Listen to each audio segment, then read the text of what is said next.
Hello, সবাইকে নমস্কার। সবাই কেমন আছেন? আজকে আমি নিয়ে এসেছি নিরামিষ আলু পনিরের তরকারির রেসিপি নিয়ে।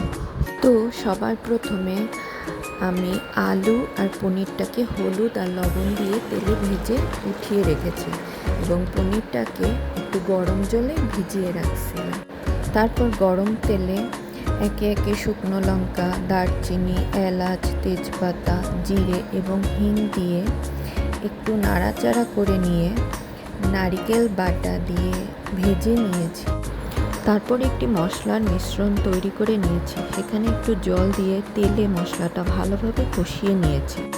ভালোভাবে মশলাটা কষানোর পর সেখানে টমেটো আর কাজু বাদামের একটা পেস্ট করে নিতে হবে। সেটাকে ওই মশলার ভিতর দিয়ে ভালোভাবে আবার কষিয়ে নিতে হবে।